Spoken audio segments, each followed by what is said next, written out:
பழிக்கு பழி வாங்க நினைத்தால் அழிவுதான் மிஞ்சும். இதுதான் பழமொழி. வாங்க கதை என்னங்கிறத பார்த்துட்டு வந்துடலாம். அழகே அழகே எதுவும்.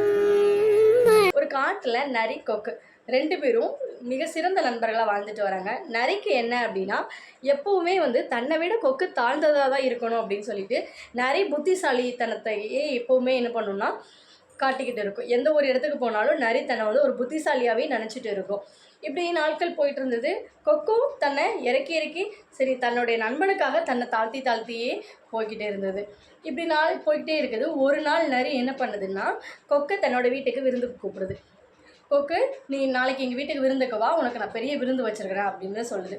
இப்படி போயிட்டுருக்கல மறுநாள் கொக்கு தன்னுடைய நண்பன் வீட்டுக்கு விருந்துக்கு கிளம்பியாச்சு. கிளம்பினோடனே அங்கே போய் என்ன பண்ணுது அப்படின்னா, போனோடனே நரி என்ன பண்ணுது அப்படின்னா, ஒரு தட்டையான தட்டில் ஒரு ஆட்டுக்கால் சூப்பு ஊற்றி வைக்குது. சூப்பு ஊற்றி வச்சோடனே இந்த கொக்குக்கு ஒன்றுமே புரியலை. தன்னுடைய நண்பன் தன்னை கேவலப்படுத்தும் விதமாகவே எப்போவுமே நடந்துகிட்டு இருக்கிறான். எப்போவுமே தன்னுடைய நண்பனை பழி வாங்குகிற குணம் மட்டும்தான் அந்த நரிக்கு இருக்குது.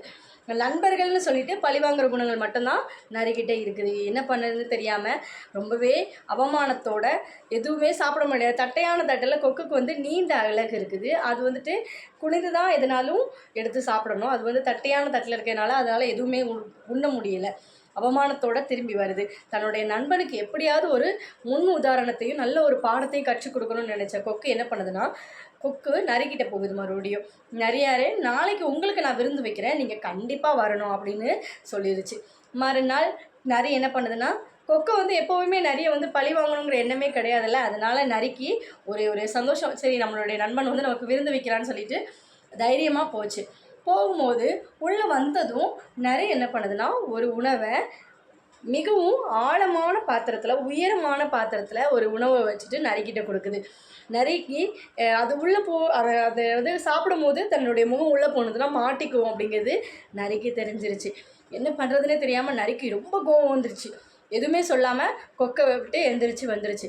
அப்படியே வெளியில் வந்த நரி எப்படா கொக்கு கிடைக்கும், அதை எப்போ பழி வாங்கலாம் அப்படின்ட்டு குணத்திலேயே காட்டுக்குள்ளே சுற்றிட்டு வருது.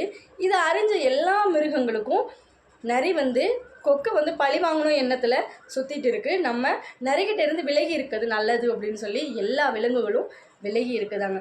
இது இப்படி நாளுக்கு நாள் அதிகமாகையும் இப்படி காட்டுக்குள்ளே சுற்றிட்டே வருது நரி. எப்போயாவது கொக்கு மாட்டோம், கொக்கை நம்ம பழி வாங்கிடலான்னு சொல்லிட்டு இதை அறிஞ்ச எல்லா பறவைங்களுமே கொக்கை ஒதுக்கி வச்சுட்டாங்க. இப்போ நரி தெரியுது, எந்த பறவைங்களுமே எந்த விலங்குகளுமே நம்மக்கிட்ட பேசலை அப்படின்னு காரணத்தை புரிஞ்சுக்கிட்ட நரி திருந்துது. நம்ம பழிக்கு பழி வாங்க நினைக்கிறது தப்பு, நம்ம தான் தப்பு பண்ணணும். நம்ம நிறைய இடத்துல கொக்கை அசிங்கப்படுத்தியிருக்கோம். ஆனால் கொக்கு தன்னுடைய நண்பன் அப்படிங்கிறதுனால எல்லா இடத்துலையுமே இறங்கி தான் போணுச்சு. நம்ம தான் கொக்கை பழி வாங்கணுங்கிற எண்ணத்தால் சுற்றி இருக்கிற எல்லா உறவுகளையுமே இழந்துட்டு இருக்கிறோம் அப்படிங்கிறது. இந்த மாதிரி வீடியோஸ்க்காக நம்ம சேனலை சப்ஸ்கிரைப் பண்ணி வச்சுக்கோங்க. தினமும் 2 மணிக்கு பழமொழிக்கு நம்ம கதை போடுறோம். மறக்காமல் பாருங்கள். பிடிச்சிருந்தால் சப்ஸ்கிரைப் பண்ணி வச்சுக்கோங்க. நெக்ஸ்ட்டு ஒரு பழமொழியோட கதையில் பார்க்கலாம்.